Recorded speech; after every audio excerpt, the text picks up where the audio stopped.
Assalamualaikum warahmatullahi wabarakatuh. Waalaikumsalam warahmatullahi wabarakatuh. Alhamdulillahil wahidil qaharil azizil ghafaril mukawwirul laili 'alan nahar tadhkiratan li ulil qulubi wal absar tabsiratan li zawil albabi wal i'tibar. Walhamdulillahilladzi nahmaduhu nasta'inuhu nastaghfiruh wa na'udzu billahi min syururi anfusina wa min sayyiati a'malina. May yahdihillahu fala mudhillalah wa may yudlilhu fala hadiyalah.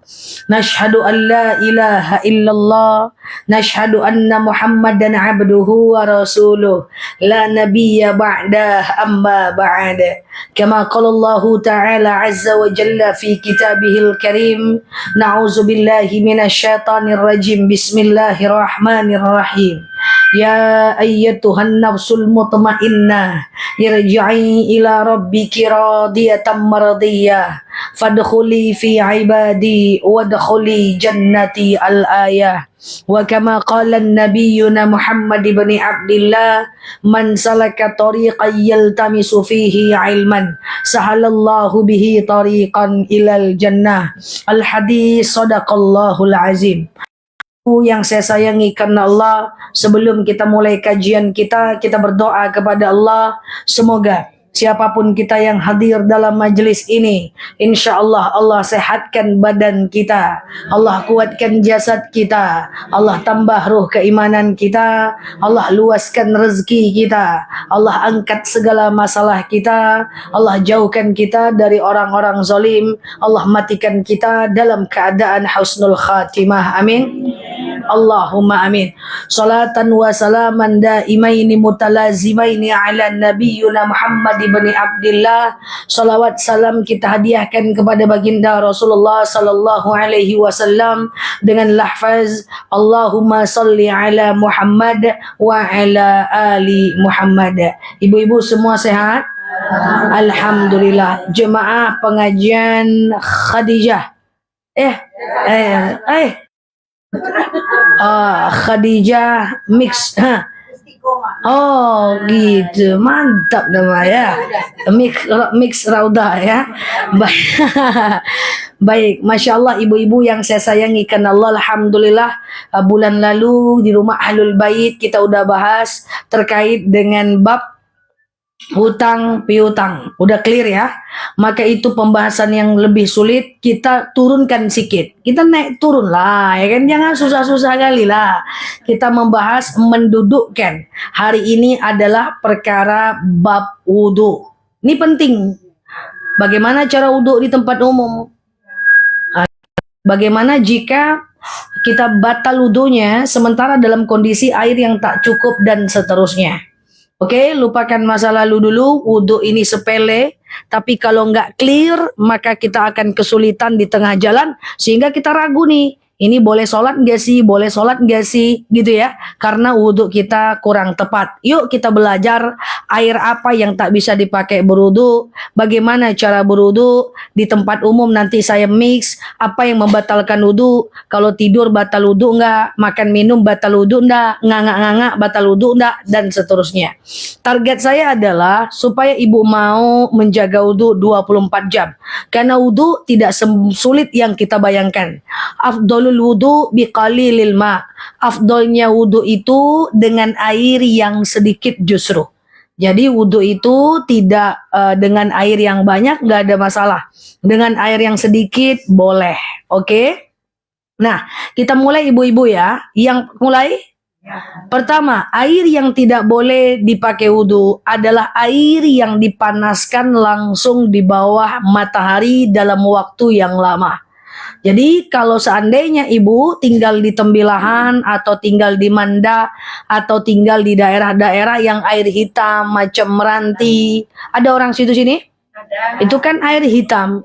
Maka orang suka menampung air hujan di depan rumahnya. Air hujan itu bisa dipakai wudhu tapi tutup. Nah, kalau dia dibuka, maka dia tidak bisa dipakai wudhu karena air itu terus akan mengalir dalam terus akan kena panas matahari langsung. Loh gimana dengan sungai? Air sungai itu kan ngalir. Jadi walaupun di atas matahari nggak ada masalah. Lah gimana dengan kulah? Kalau kita di kampung kita, beda kampung kita. Di kampung ibu ada kulah? Kulah-kulah orang suka mandi di kulah. Nah itu kan langsung kena mata air, langsung kena panas. Ya tidak tutup atas. Tapi kan ngalir, nggak apa-apa. Airnya ganti, ada mata airnya. Sumur cincin, masih ada sumur cincin? Oh masih di mana kampung ibu? Ya kan? Ya kan ya.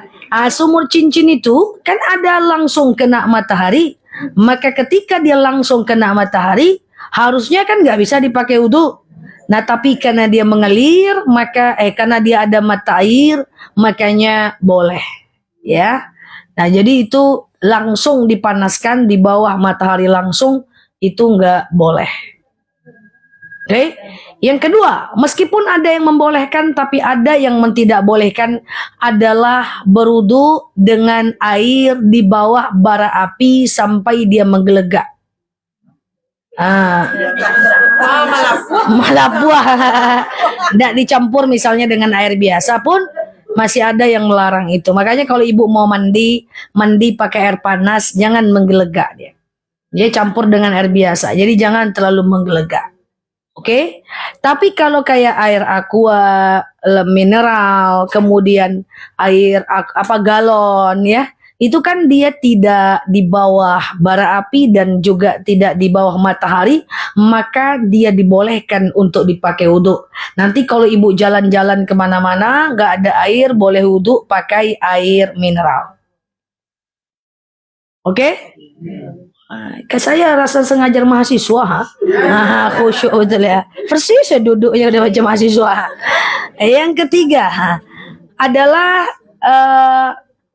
kalau toren gimana? Toren air yang di atas genteng, di toren genteng pula, gentong.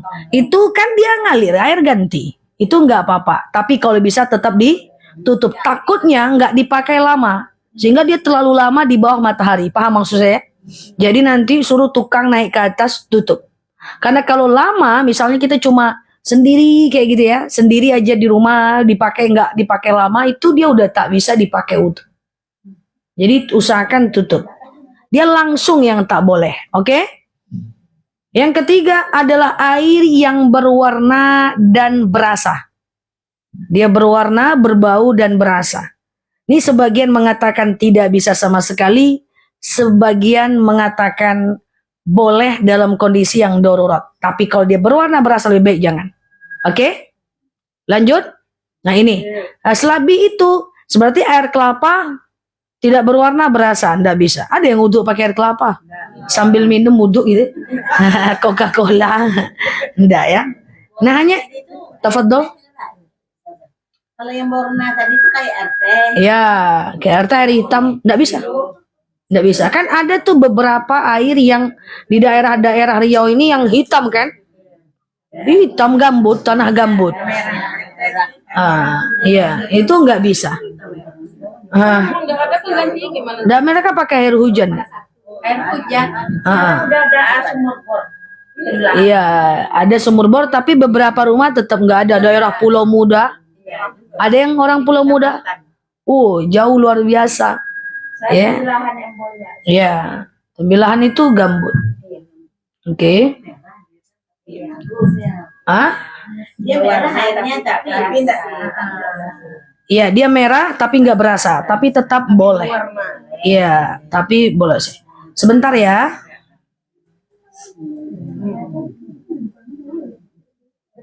Bentar ya Bu ya.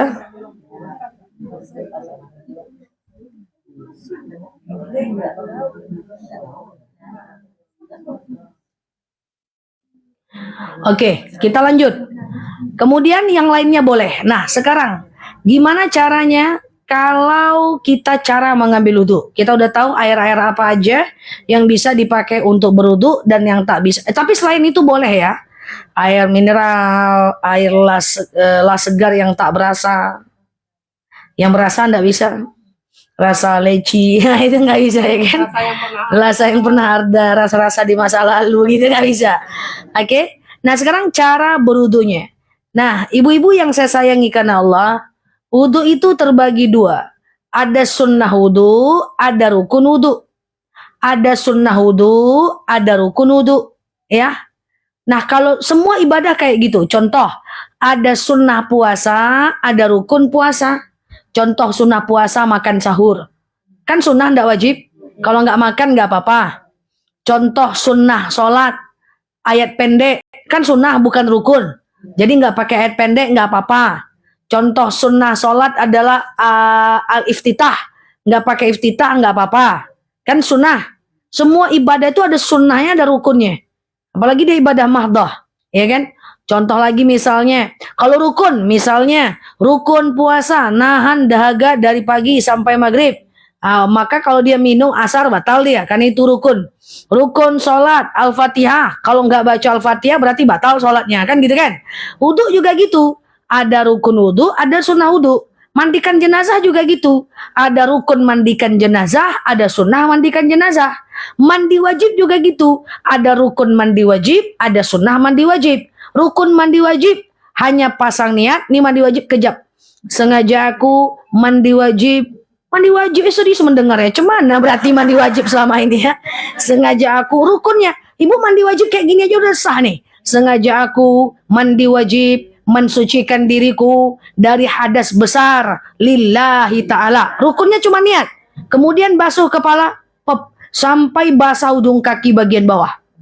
Basuh badan kanan sampai basah bagian kaki. Badan bagian kiri sampai basah bagian kaki. Gitu aja mandi wajib, selesai itu. Apakah harus wudhu? Tidak. Wudhu tidak perlu. Iya kan? Nah, setelah mandi wajib, apakah kita harus wudhu lagi kalau mau sholat? Dalam hal ini ulama berbeda pendapat. Ada yang mengatakan tetap wudhu. Karena taklif wadai dari ibadah sholat adalah wudhu. Ada yang mengatakan tak perlu. Kan udah mensucikan dari hadas besar. Nah, kan gitu. Tapi sebelum mandi wajib, apakah wajib wudhu? Tidak. Sunnah saja. Nah, gitulah. Mandikan jenazah juga ada rukun, udah ada sunnah. Nah, sama dengan wudhu. Wudhu gitu juga. Ada rukun wudhu, ada sunnah wudhu. Sekarang kita belajar sunnah wudhu. Rukunnya dikit, sunnahnya banyak. Sunnah wudhu diantaranya cebok. Istinja. Ustazah, kalau saya buang angin saya perlu cebok enggak? Istinja itu bukan rukun. Istinja itu sunnah. Walaupun banyak orang tua kita yang selalu tegas bilang harus cebok. Itu kan versi orang-orang dulu. Tapi segimanapun dia adalah sunnah. Jadi kalau cebok, cebok lah. Jangan kasih tanya pula cara cebok. Pokoknya cebok itu sunnah ya kan. Kadang-kadang jemaah ini tanyanya detail kali. Cara cebok gimana sah? Doa cebok ada caranya tak bisa praktek. Oke. Sunnah cebok dan rukun cebok. Sunnah cebok, rukun cebok. Nggak ada cerita ya Mbak Melen. Agak lain kawannya. Cebok, cebok. Buang angin. Tak payah wudhu. Tak payah wudhu. Itu buang angin ya. Tak payah cebok. Tak payah. Buang angin tak payah cebok. Tapi kalau buang angin keluar pipis sedikit. Cebok? Sini tidak. Tidak. Tapi ada yang mengatakan itu. Siapa bilang tak ada merasa itu? Coba kan letakkan kertas putih. Ya. Mungkin ada. Tapi kalau memang betul tidak, ya tak apalah. Tidak, betul. Berarti kan pilih warok, hati-hati dia. Kalau kan jangan-jangan ada keluar dikit cebok aja itu warok, itu kehati-hatian. Tapi secara hukum enggak. Cebok aja lah ibu terus nggak apa-apa dong. Iya silahkan nggak apa-apa. Rasanya hobi cebok nih semua. Hobi cebok ya. Rasanya kalau nggak cebok itu agak lain ya. Insya Allah. Maksud saya gini loh Bu. Kenapa kita letakkan hukum pada tempatnya? Saya maunya cebok, bagus. Tapi yang saya khawatirkan sebaliknya. Pengen jaga wudhu 24 jam. Kan kita usahakan nih mati syahid di antara jaga wudhu. Di jalan ibu, nih nggak usah lah ngambil wudhu, nggak bisa cebok. Kan gitu. Ujung-ujungnya malas ngambil wudhu. Nah itu yang kita khawatir. Jadi ada maksud di mana kita menyampaikan sebuah hukum. Kan ada tuh jemaah-jemaah. Yalah Bu, jagalah wudhu 24 jam, ambil wudhu lagi. Enggak ada tempat cebok dong, enggak usah wudhu lagi katanya. Kan jadi salah dia. Perkara ibu akhirnya suka cebok, oke. Tapi jangan sampai menganggap cebok itu wajib. Sehingga ibu nggak mau wudhu nanti. Ibu jalan ke mall pengen jaga wudhu. Apa ya cebok deh. Nggak usah lagi wudhu deh. Gitu kan. Paham? Apa? Dah. Atau nggak usah lah sholat tak pandai cebok. Dah. Cebok. Yang kedua apa? Yang kedua adalah doa cebok tuh dihafal. Kalau bisa. Allahumma hassin farji minal fawahish wa tahir qalbi minan nifaq. Ya Allah, panjang kali doa ya. Ya Allah, bersihkan kemaluanku dari yang keji dan sucikan hatiku dari sifat munafik. Kapan-kapan kita hafal ya. Kemudian sunnah wudhu ini masih sunnah ya. Masih sunnah. Adalah basuh kedua tangan, jari-jari sunnah. Setelah basuh jari-jari kan kita habis cebok tuh kita basuh kan. Setelah basuh jari-jari kumur-kumur sunnah. Tak kumur-kumur tak apa-apa. Kemudian masukkan air ke hidung sunnah. Tak masuk tak apa-apa. Dah. Setelah itu baru pasang niat wudhu. Kan gitu kan? Apa niat wudhu? Sengaja aku berwudhu mensucikan dari diriku dari hadas kecil lillahi. Sekarang saya tanya, niat wudhu rukun atau sunnah? Niat wudhu rukun atau sunnah? Rukun. Maka nggak bisa wudhu itu tembak-tembak bismillah aja. Bismillahirrahmanirrahim. Langsung ibu cuci muka. Nggak bisa, karena niat itu rukun. Harus dibaca. Walaupun bahasa Indonesia. Sengaja aku berwudhu mensucikan diriku dari hadas kecil lillahi ta'ala. Harus ada bacaannya. Karena niat itu rukun. Sama dengan niat sholat rukun. Harus sengaja aku. Nggak bisa kalau rukun itu cukup kita anggap dia sebagai sholat udah nggak perlu dilafazkan. Nggak kayak gitu, namanya rukun harus lafaz. Kan ada juga orang berkata nggak usah lagi pasang niat sholat. Yang penting kita udah niat kita udah mati ini sholat. Ya kan? Langsung aja lah takbir. Nggak bisa, kalau rukun harus baca. Jadi selama ini kalau ada ibu yang wudhu pakai bismillah aja salah udah. Harus baca, oke? Nah, kemudian rukun pertama apa tadi? Niat. Yang kedua apa? Yang kedua basuh muka. Nah, basuh muka ini. Basuh muka dalam kondisi berwudu. Nah, permasalahannya adalah gimana kalau kita itu wudunya di luar tempat, di luar ruangan. Misalnya nih, kita wudu di musola atau masjid, toiletnya ketutup. Lalu kemudian kamar mandinya ketutup. Di luarnya ada keran. Katakan di Masjid An-Nur, kan ada keran tuh di luarnya tuh. Di Ar-Rahman, kan ada keran di luarnya. Maka ibu mau wudhu di luar keran. Di luar ruangan.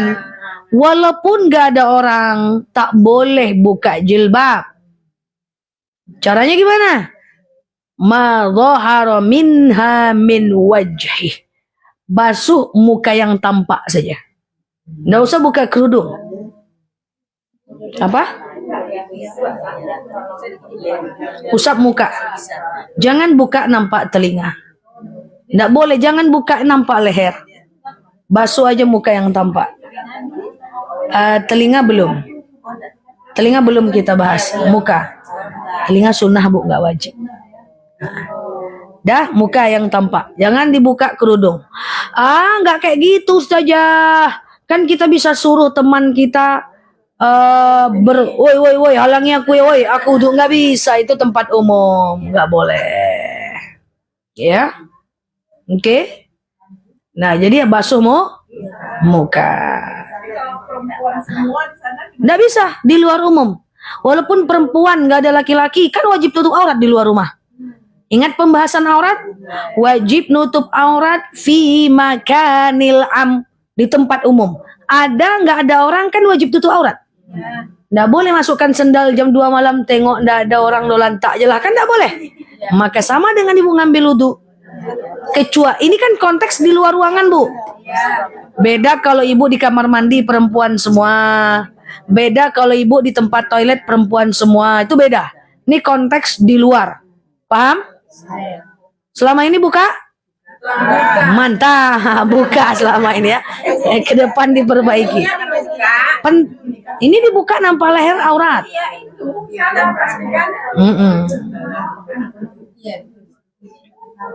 Selama ini buka, sing-singkan ke telinga. Nah, tak boleh lagi. Kan enggak tahu. Ya. Ada yang ragu? Sebelah kanan? Aman? Basuh muka. Dah? Setelah muka apa? Pertama tadi rukunnya apa? Nih. Yang kedua yang kedua mau? Yang ketiga. Maka kita menghapus aidiakum ilal marafiq. Membasuh tangan ilal marafiq. Apa itu? Sampai ke siku. Nah, ulama berbeda pendapat ini. Ada yang mengatakan dari kuku sampai siku. Begini gaya wudhunya. Ada yang mengatakan dari siku sampai kuku. Begini gaya wudhunya. Terserah, nggak ada masalah. Kan ada yang begini dia sih, ada yang begini, itu nggak masalah. Nah, gimana kalau di luar ruangan macam tadi? Nah, ini ya. Makanya kalau di luar ruangan macam, walaupun nenek-nenek tak boleh buka. Ada yang nanya, walaupun nenek-nenek tak boleh buka ya Za? Nenek-nenek, ini nenek-nenek semua nih Pak. Satu generasi ini ya. Walaupun nenek-nenek tak boleh buka aurat. Kalau akal masih sempurna, kalau belum pikun. Tapi kalau usia 50 tahun sudah pikun, boleh buka aurat. Jadi kalau mau buka aurat, pikun dulu. Jadi walaupun nek udah putih semua rambut, jadi gitu ya nek, ya gitu ya. Kau jadi manggil nek saya. Nah itu tetap harus tutup ya. Oke. Iya. Kayak mana lagi terima aja lah fakta tuh. Kayak mana tuh apa nek? Caranya membasuh tangan tadi. Lanjut tangannya. Oke. Iya, siap nek. Basuh tangan gimana kalau di luar ruangan? Kalau di luar ruangan, sorry to say, jangan kaget ya nek, bahwa di luar ruangan memang harus hanya membasuh baju saja. Tak boleh sing-singkan dengan baju. Basah tidak perlu sampai ke dalam kulit. Sama dengan tayamum. Tayamum di dalam bis kan tidak usah sing-singkan dengan baju. Banyak laki-laki di situ. Sama wudhu sama. Saking wajibnya menutup aurat. Jangan pakai gayung, diusap saja. Wah, ini harus detail nih, bahaya pakai gayung. Astagfirullah. Kalau nggak detail disiram nanti. Jadi jangan disiram, diusap. Diusap saja. Karena ada yang ngomong sama saya kayak gini. Ustazah, ada orang tuh yang ustazah, jilbabnya hitam-hitam, gamisnya hitam, kayak orang yang baju hitam-hitam tuh saja. Ngapa orang baju hitam tuh, kata saya. Dia masa uduknya, bajunya yang dibasahkannya ustazah, tidak dising-singkannya lengan bajunya. Salah tuh ustazah. Saya tanya, wuduknya di mana? Wuduknya di dalam tempat kamar mandi atau di luar? Di tempat umum, Zah. Ibu yang salah, bukan dia. Yang hitam itu yang betul. Ya. Jadi itulah ya. Jadi itu orang betul ya. Oke? Sama dengan tayamum. Tayamum tak boleh sing-singkan dengan baju. Kalau lagi di bis, di pesawat. Kecuali perempuan semua, lain cerita. Kan tayamum, sengaja aku, coba tayamum, sengaja aku bertayamum, mensucikan diriku dari hadas kecil, lillahi, ambil tangan, iya kan, jatuhkan, basuh muka, ambil lagi, basuh tangan kanan dari punggung. Jangan dari telapak jangan sentuh, ini isinya debu. Untuk tangan kiri nanti. Jadi begini caranya, set sampai ke siku. Ujungnya ujungnya jempol. Ujungnya jangan gini. Ujungnya jempol. Ini ada debu. Untuk sini. Debunya untuk di sini. Ini ujungnya jempol. Tayamum gimana selama ini? Oke, coba semua praktek. Sengaja aku Bertayamum. Mensucikan diriku dari hadas kecil. Lillahi ta'ala. Angkat tangan. Tempelkan ke karpet. Pintar anak mama ya. Jatuhkan, jatuhkan. Oke, jatuhkan. Ya boleh diginikan boleh. Boleh ditiup Ustaz. Tiup boleh, enggak apa-apa. Iya. Dah, basuh muka. Ambil lagi tangan. Tempel lagi. Ini usahakan semua kena nih buku-buku tangan nih. Buku-buku tangan kena. Oke, angkat tangan kanannya. Dari punggung. Terus ke siku. Putar ujung ke sini. Ujungnya di jempol. Gitu. Jangan sing-singkan dengan bajunya walaupun kita di dalam bis. Tapi untuk yang pakai air tadi begitu tadi. Kayak gini nih. Wudhu yang pakai air tidak kayak tayamum. Dibilas aja seperti wudhu. Ini ambil air tadi itu. Di sini. Caranya gini. Ini kan ada keran. Ambil air, usap. Usap. Sekali aja boleh tapi sampai semuanya basah. Nih, ambil lagi, isap lagi. Oke? Tayamum sekali aja. Tayamum tadi sekali aja. Hanya muka dengan tangan saja. Sekali boleh. Iya, kalau di luar. Ya. Oke? Dah, basuh apa lagi? Pertama tadi apa rukun wudu? Niat. Kedua? Muka. Ketiga? Keempat, rukun wudu kepala. Kepala itu ulama berbeda pendapat. Pertama, ada yang mengatakan cukup dibasuh 3 helai rambut aja. Basah 3 helai anak rambut cukup. Ada yang mengatakan langsung sampai ubun-ubun. Sampai ubun-ubun minimal. Ya diusap sampai ubun-ubun. Ada yang mengatakan langsung ke telinga. Hanafi. Maliki ada yang mengatakan semua rambut. Nah, terserah mau ikut yang mana. Tak usah berkelahi-kelahi. Duduk di tempat umum, woi. Kok cuma 3 helai rambut aja? Ustadku bilang 3 helai cukup. Aku punya ustad juga. Kata ustadku sampai ubun-ubun. Datang orang ketiga, ustadku ada juga. Kata ustadku semua rambut. Enggak, ustadku 15 tahun di Madinah. Katanya langsung ke telingo. Panjang jemaah. Makin banyak ustad pening kepala. Makin sering ngaji, makin pening kepala. Bagus, jangan mengaji lagi ya. Padahal itu perbedaan, Mat. Silakan ibu pilih yang mana ibu mau.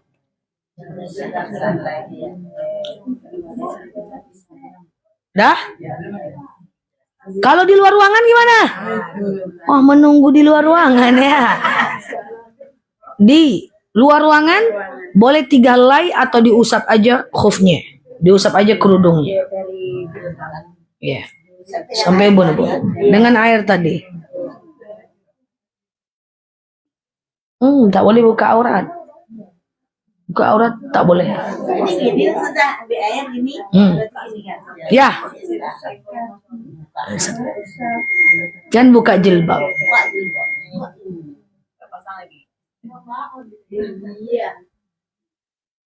Aurat tuh bahaya loh Bu. Kalau ibu umroh, hati-hati waktu tahallul.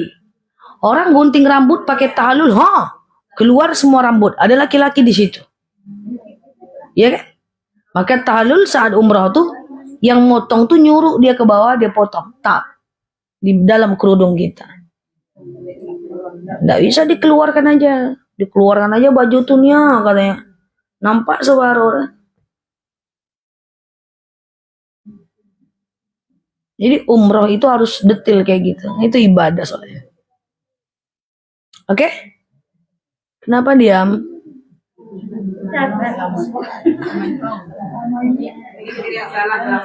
Salah yang mana selama ini? Di luar ruangan? Buka? Iya, kalau dulu kan sudah sawah muda-muda. Waktu muda-muda. Sekarang sudah tua. Di tempat umum? Enggak boleh. Karena ada ilmu kali ya. Enggak apa-apa. Ke depan kita pelan-pelan. Tapi kalau di dalam ruangan bebas saja. Bu, di dalam ruangan kadang-kadang kalau kita kerja itu kan atau kita pakai baju sempit, itu kan tidak bisa diangkat lengannya ke atas. Sementara kita wudhunya di tempat perempuan, tapi baju kita sempit. Ya di luar yang ada perempuan semua kan.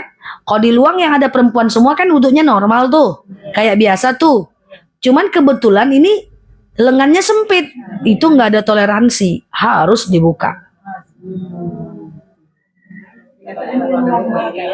Iya. Kecuali di luar ruangan, tak harus dibuka. Oke? Lanjut. Pertama niat, muka, tangan, kepala. Selanjutnya rukun adalah apa misalnya? Telinga tidak rukun ya. Telinga itu sunnah saja. Jadi tidak basuh telinga tidak apa-apa, Bu. Ya. Telinga boleh dapat pahala sunnah ya. Kemudian lanjut terakhir adalah kaki. Nah, kaki itu sampai mana dibasuh? Sampai mata kaki. Ya, sampai mata kaki. Nah, balik yang tadi. Gimana kalau di luar umum? Maka bersihkan saja khuf. Adalah bilas aja sepatu atau kaosnya. Saking tak bolehnya kita buka aurat di luar. Ya diusap, ya salah, diusap. Diusap. Sampai mata kaki. Sebenarnya wudhu itu cuma niat muka, tangan, kepala, kaki. Yang dibasuh itu cuman muka, tangan, kepala, kaki. Muka, tangan, kepala, kaki. Sahlah dia. Selebihnya sunnah. Makanya wudhu itu boleh pakai air sedikit. Karena dia boleh diusap aja. Ya, atau dengan spray. Muka, tangan, kepala, kaki. Orang kita kan banyak salah kaprah. Cuman satu gayung. Ndak usah wudhu lagi, wey. Tak ada air do. Tak sah wudhu abiko. Tanya kan? Ada orang wudhu itu keluar dari kamar mandi tak tahu beda wudhu tak mandi. Saking basahnya semua. Kalau kayak gitu saya khawatir kita tidak bisa jaga wudhu. Karena kita effortnya luar biasa, pengorbanannya besar. Bisa andainya kita ngerti cara wudhu bahwa yang dibasuh itu cuma muka, tangan, kepala, kaki. Gampang kita jaga wudhu di mobil. Kita mau jaga wudhu di mall pun aman. Kan misi kita mati syahid. Jaga wudhu, iya kan, mati dalam keadaan berwudhu, mati syahid. Kalau jaga wudhu, muka cerah, moodnya bagus, berkah. Jaga wudhu 24 jam. Tapi sholat, jangan wudhu aja tak sholat subuh, sama aja.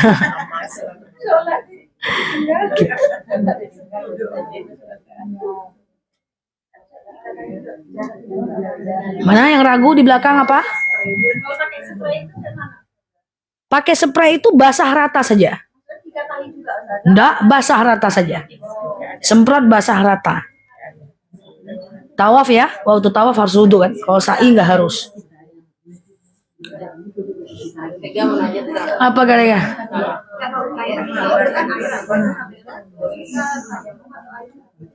Baik, di pesawat tuh kan ada air. Kita di pesawat tayamum atau pakai air. Usahakan pakai air dulu.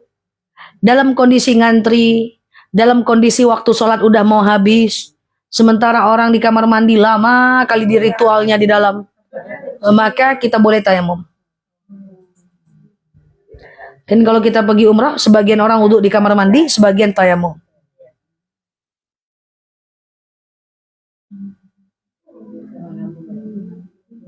Tapi tayamum tak boleh sing-sing lengan baju. Kalau kita di rumah gimana? Mati lampu, air di toren habis. Boleh langsung tayamum nggak? Boleh nggak? Harus 40 rumah nggak ada air. Baru bisa tayamum. Cari air dulu. Nggak bisa langsung aja dong. Tayamum itu kalau nggak ada air, tetangga-tetangga dulu cari. Kalau sakit boleh tayamum? Kalau sakit boleh. Misalnya sakit yang tak bisa kena air. Atau misalnya kita seorang diri sebatang kara di rumah. Rumah besar. Anak udah besar-besar. Lutut tak sanggup lagi. Kamar di bawah, kamar mandi di atas. Kita boleh siapkan semuanya di bawah. Kalau nggak bisa tayamum aja. Daripada kita terjelungkang di tangga. Karena kita sudah tua. Boleh tayamum. Kenapa? Hibzun nafs, menjaga diri. Menjaga diri wajib. Jaga diri itu wajib. Makanya boleh membunuh pelaku begal. Tak boleh dihukum. Kan di Indonesia sempat menghukum pelaku begal. Dalam Islam itu boleh. Makanya kalau kita lagi sholat, lalu kemudian handphone kita dicuri orang, jangan lillahi ta'ala, yang penting aku sholat aja. Jangan, kejar orang itu, ambil handphone itu, batalkan sholatnya. Karena hibzul mal, menjaga harta. Menjaga nyawa wajib. Nah, gimana kalau misalnya tiba-tiba gempa aja? Kan ada kadang-kadang Gempa lari keluar. Lari keluar. di masjid misalnya Lari aja, bubar nggak ada masalah. orang kan larinya kan. Kadang-kadang kan di masjid Pernah terjadi gempa di Pekanbaru. Saya lagi ngisi acara di salah satu mall untuk ceramah di karyawan mall. Jadi waktu itu gempa, saya ceramah, karyawan mall datang pagi-pagi, gempa. Nah, sebelah sananya ada agama lain, jadi ada pastor. Sebelah sananya ada agama lain lagi. Jadi kami saling nampak, yang non muslim sini, yang Buddha di sini gitu ya. Namanya karyawan mall ya. Waktu terjadi gempa, saya bilang sama semua jemaah, lari, kata saya, berlari ke bawah semua. Yang agama lain itu tetap dia bertahan di situ. Tetap dia bertahan, dia ceramah. Nyampe di bawah dia bilang ke saya, kenapa kalian Islam kabur? Karena dalam agama Islam, iya kan kita serahkan aja sama Allah. Hidup mati di tangan Allah, kata pastornya. Saya bilang, ya beda agama kita dalam hal ini. Kalau dalam agama Islam, iza azamta fatawakkal 'ala Allah. Kita berusaha dulu baru tawakal. Lari adalah usaha. Kalau kita tetap berarti pasrah. Beda pasrah dengan tawakal. Kalau kita tetap di situ berarti kita pasrah. Tapi kalau kita usaha lari, mati juga berarti itu tawakal. Tawakal orang bagus, pasrah orang tak bagus. Begitu Islam memandangnya. Jadi cuma Islam aja yang kabur, karena usahanya Nela. Iya kan? Nah, jadi yang di bawah ini orang Islam semua. Yang non muslim di atas. Ya, bukan menjelek-jelekkan agama non muslim, tapi memang seperti itu. Mereka memandang agamanya dan kita memandang agama kita. Nah, ya kan? Kabur, kata saya, kabur semua. Hah, teman-teman lain di mana? Masih di atas. Jadi bagi mereka pasrah itu tawakal. Kalau kita azam, usaha dulu, karena ada kita hibzun nafs. Kita harus menjaga diri kita. Tidak bisa dengan musuh tembaklah, kan nggak bisa. Bahkan boleh berdusta dalam berperang untuk menyelamatkan diri. Nah, seperti itu. Nah, jangan lillahi ta'ala ya nanti. gempanya lagi sholat gimana enggak? Gimana Bu? Kalau lari,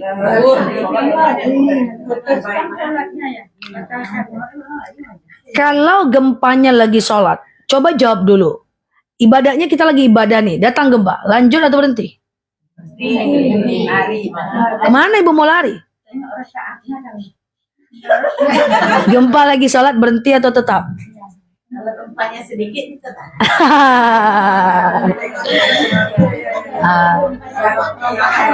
Tidak ada keharaman untuk berhenti. Tidak ada keharaman untuk berhenti. Karena hibzun nafs, Islam itu agama yang realistis. Tapi kalau ada orang meninggal, imamnya meninggal, berhenti nggak? Lanjut, gantikan imam lain.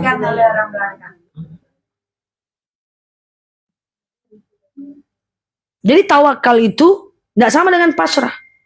Udahlah saya masa depan gimana urusan Allah aja lah. Nggak bisa, harus azam dulu. Idza azamta tawakkal 'ala Allah. Kalau kita berazam, tawakal. Yuk kita lanjut. Sampai mana tadi? Udah selesai wudhu kita dah. Sekarang apa yang membatalkan wudhu?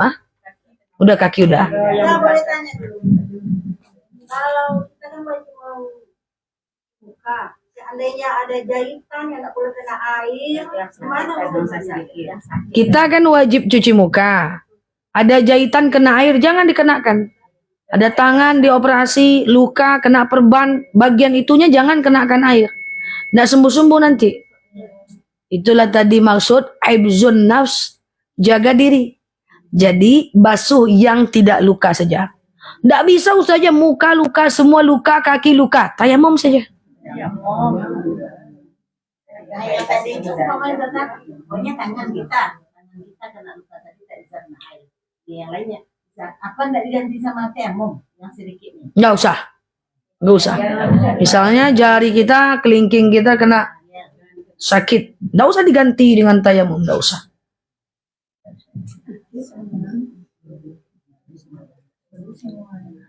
Terakhir, tadi air yang udah bisa dipakai wudhu udah. Terus cara wudhu udah. Terakhir, apa yang membatalkan wudhu? Apa saja yang membatalkan wudhu? 1. Keluarnya sesuatu dari kubur, dubur, atau di antara keduanya. Buang angin, buang air kecil, buang air besar. Makanya kalau ibu itu batal wudhunya tuh. Buang angin, buang air kecil, buang air besar. Kalau ibu lagi sholat, batuk, tidak batal. Batuk, lagi sholat, flu, tidak batal. Lagi sholat, bersin, tidak batal. Lagi sholat, batuk berdahak, tidak batal. Tapi lagi sholat, batuk, pop, keluar pipis, batal.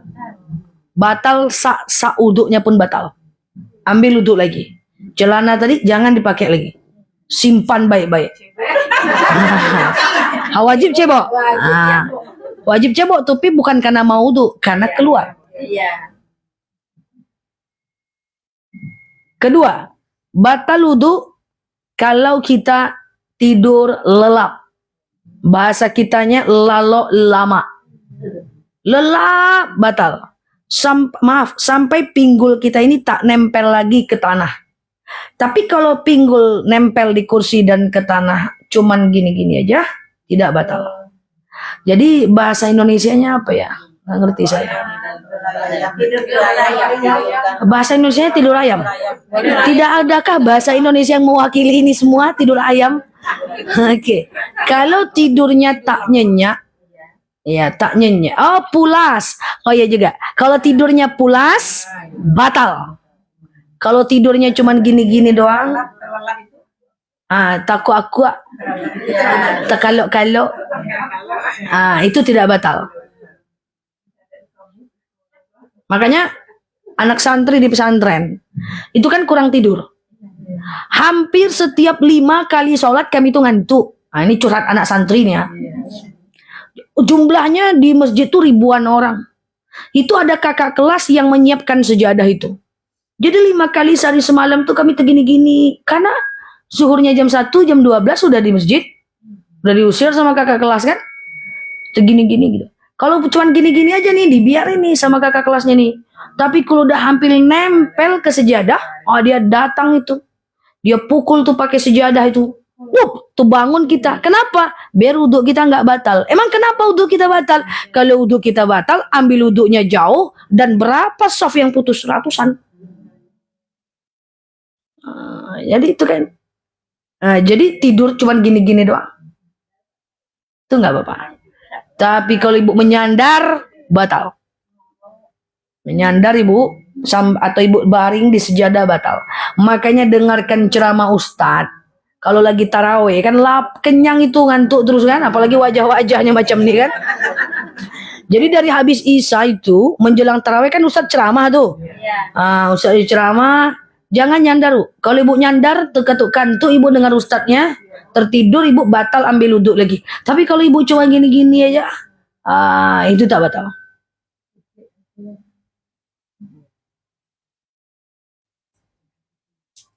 Dah.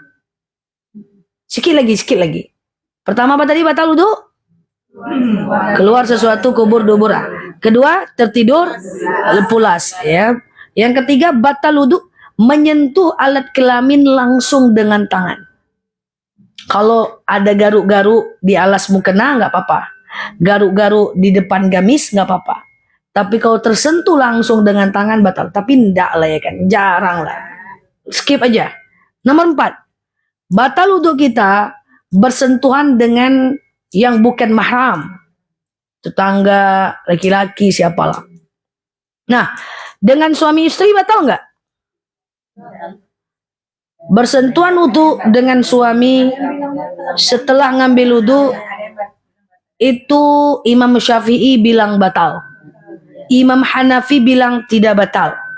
Imam Maliki bilang batal kalau muncul syahwat aja. Jadi itu gimana Ustazah?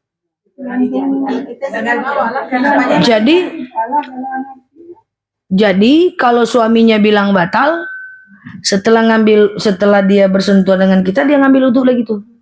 Kalau kita bilang nggak batal, maka nggak usah ngambil wudu. Tapi jangan dikerjain pula suami, paci bang, paci aja. Jadi yang mana saja, terserah aja bu. Kalau perbedaan mazhab, ibu pilih aja yang mana ibu mau, nggak apa-apa.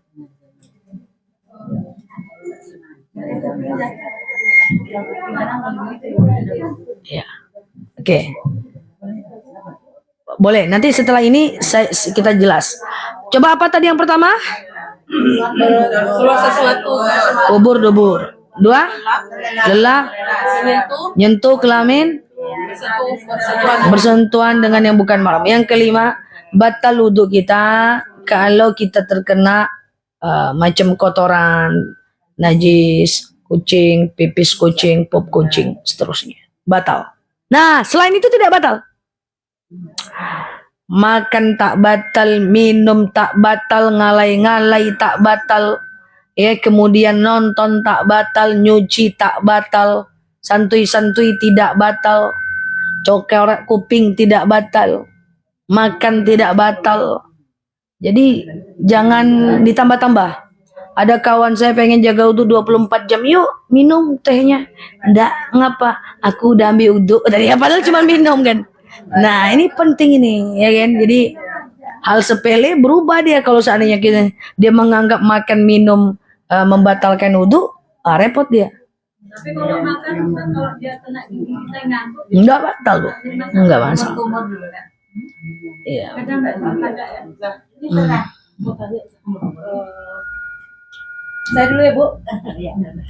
Kan kemarin ada yang meninggal, istrinya meninggal. Jadi suaminya itu pada saat sudah tinggal dunianya itu mencium istrinya lah yang terakhir kalinya. Oh, ada perbedaan pendapat, ada yang bilang itu katanya boleh, ada yang bilang tidak. Saya ingin memastikan saja itu bagaimana. Iya, itu memang perbedaan pendapat. Ada yang bilang boleh, ada yang bilang tidak, tapi sepakat keduanya menyatakan bahwa kalau terkena air mata tak boleh. Air mata Zah, Iya. suaminya mencium itu Zah. Iya itu tadi. Malik bilang boleh, Hanafi bilang tak boleh. Kalaupun mau dilakukan, mereka sepakat bahwa jangan kena air mata, gitu loh. Air mata saja berarti. Iya, itu yang sepakat. Sama dengan gini, ustazah, subhana rabbil azimi wa bihamdi, dengan subhana rabbil a'la wa bihamdi, bacaan ruku, bacaan sujud, itu boleh satu kali enggak? Kan gitu kan? Ya. Ada yang bilang boleh satu kali, ada yang bilang 3 kali. Memang ada perbedaan. Imam Syafi'i bilang boleh 1 kali. Imam Hanafi bilang harus 3 kali. Tapi mereka sepakat kalau sholat berjamaah harus 3 kali aja. Tak boleh lebih. Dan mereka sepakat sholat sendiri lebih baik lebih dari 3 kali. Jadi sampai kepocongan pun ibu, subhanallahil azim wa bihamdi itu boleh lebih dari 3 kali kalau sholat 100. Kalau sholat berkali-kali. Gimana cara Sholat berkali-kali, bacaan ruku berkali-kali. kalau ustazah yang ngomong mungkin mereka percaya kan. Tapi kalau kita yang biasa ini karena sering kali terjadi setiap melakukan fardu kifayah itu perbedaan pendapat.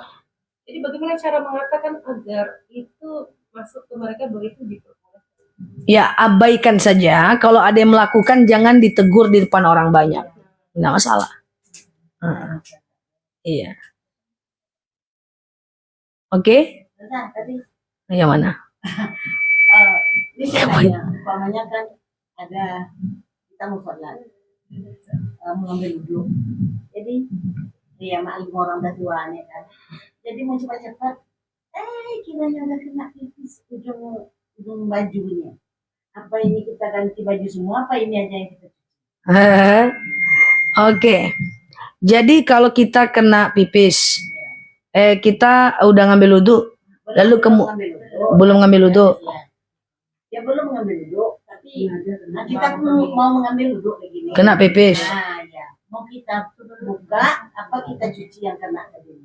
Dicuci yang kena dulu, pakai sabun boleh. Tapi lebih baik dak ma yaribuk illa ma la yaribuk fa inna sidqu tuma'ninah wal kadzibatu dzibah. Kalau mau hati-hati ganti baju. Sama dengan ada orang sholat pakai pampers. Ada orang baring, stroke dia. Saya tanya sama ibu, orang stroke itu wajib sholat nggak? Selagi dia nggak pikun ya. Kalau dia pikun, dia nggak wajib sholat. Orang stroke itu selagi masih nggak pikun, dia wajib sholat. Selagi nggak pikun, kalau ada orang datang ke rumah jenguk dia, tutupkan auratnya. Dia wajib tutup aurat. Kalau dia nggak puasa, bayarkan fidyahnya. Kan gitu kan? Iya kan? Nah orang ini stroke tapi dia belum pikun. Dia pakai pampers. Maka dia berwudu, tak bisa dia wudu, diwudukan. Tak bisa dia tayamum, ditayamumkan. Pampersnya mau nggak mau, suka nggak buka, harus dibuka atau diganti kecuali kosong. Karena suci dari najis itu adalah syarat sahnya sholat.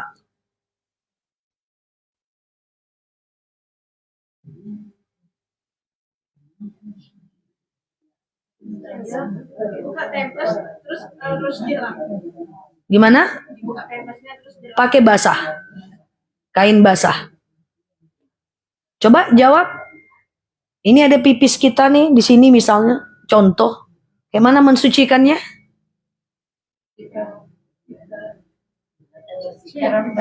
Ya, pakai percikan air. Ya, harus dibilas pakai percikan air. Sama dengan ibu cebok. Oke. Sama kondisinya. Ya, dia nempel nggak ke badan? Kan masalah bisa operasi kan pakai kan. Iya, tetap harus dibersihkan. Ada isinya nggak? Kalau dia pakai kateter, kan ngalirnya nggak ke badan dia kan? Kan ngalirnya nggak ke badan dia. Dia nggak nyatu dengan badannya kan? Dia cuman enggak dong. Bisa ya kan Selang dia kan, dia keluar kan? Dia keluar. Tapi badannya secara jasad kan nggak kena najis kan? Beda dengan pampers. Kalau pampers secara jasad dia dibawa. Iya. Ya. Oke. Masalah pempes lah. Seandainya kan dia sebelum sholat udah dibersihkan ganti pempesnya. Ternyata udah selesai sholat. Keluar. Periksa, ternyata ada lagi. Nggak apa-apa.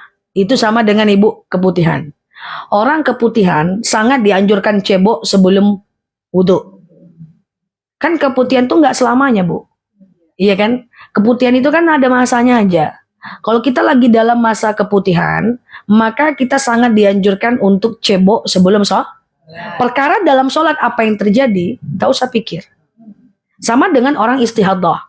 Orang istihadah sangat dianjurkan untuk membersihkan sebelum sholat. Nah, jarak antara wudhu dengan sholatnya orang istihadah jangan terlalu lama. Apa yang terjadi saat dia istihadah, saat dia sholat? Jangan pikir. Oke? Wih, 11.40. Zuhur kita cepat. Udah ya? Gitu dulu ya. Nah, nanti cara wudhunya sudah benar ya. Semoga bermanfaat bagi kita semuanya. Wallahu a'lam bishawab. Ala hazihi niyah al-Fatihah.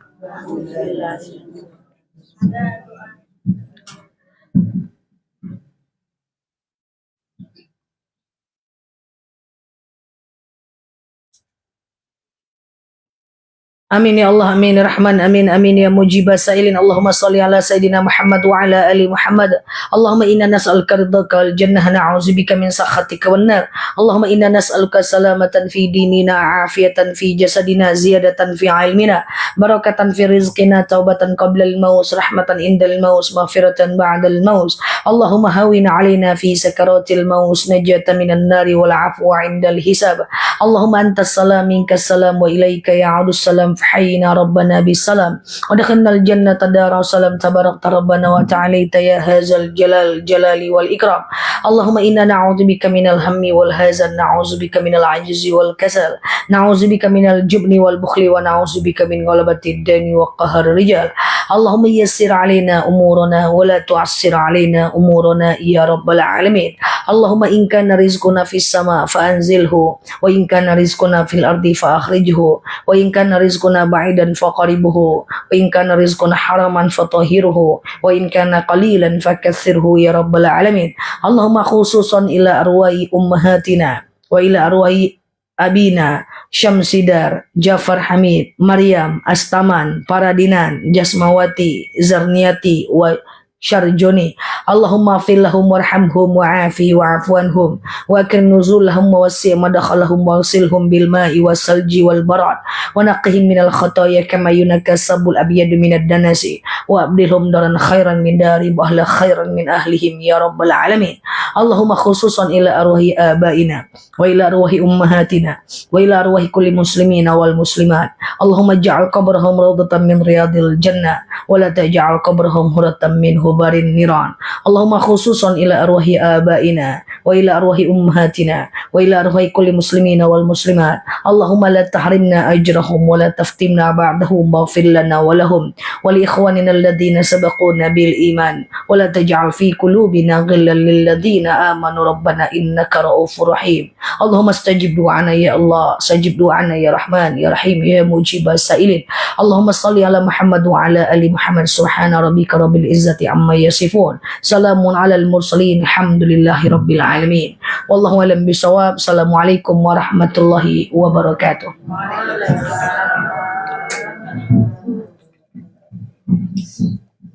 Demikian tadi Ibu kajian kita pada hari ini. Halo teman-teman semua, thank you ya yang sudah mampir ke kanal aku. Teman-teman yang baru mampir boleh klik foto yang ada di atas, kemudian follow, aktifkan tombol loncengnya ya, agar teman-teman dapat video terbaru dari aku ya. Dan teman-teman yang mantap pantunnya guys. Itulah tanda saya manusia. Aji. Saya tutup dengan doa kafaratul majlis. Subhanakallahumma wa bihamdika. La ilaha illa anta nastaghfiruka wa natubu ilaik. Sekali dari saya, wassalamualaikum warahmatullahi wabarakatuh. Waalaikumsalam warahmatullahi wabarakatuh. Teman-teman yang telah mampir ke kanal ini, ke live ini, teman-teman bisa ke YT aku ya. Di sana ada channel ya, teman-teman yang menampilkan banyak video-video ceramah-ceramah panjangnya aku ya. Oke, thank you ya guys. Basah setelah membersihkan pampers, kalau udah pakai air putih nggak apa-apa ya. Nah, sama-sama. Yang tak terjawab pertanyaan teman-teman boleh ke live aku di jam 8 pagi, jam 8 malam ya, untuk tanya jawab kita ya, waktu Indonesia Barat ya. Sama-sama. Terima kasih ya yang sudah nemanin aku teman-teman semuanya. Sekali lagi yang baru mampir boleh klik foto yang ada di atas, follow, aktifkan tombol loncengnya agar teman-teman dapat video terbaru dari aku ya. Kita tutup dulu ya guys, sampai ketemu di live berikutnya. Ya, tadi malam TikTok lagi error, jadi aku nggak live, jadi hutang live kita 2 ya. Thank you ya teman-teman ya. Kita tutup dulu. Subhanakallahumma wa bihamdika nasyhadu an la ilaha illa anta nastaghfiruka wa natubu ilaik. Nela Luki di sini, sampai paham. Assalamualaikum warahmatullahi wabarakatuh. Bye bye. Love you all. Makasih ya guys. Aku tutup dulu ya. Kita dulu. Sebelum lipstick ibu-ibu hilang. Sebelum lipstiknya hilang. Makasih ya. Makasih ya guys. Oke, bye bye. Makasih ya. Itu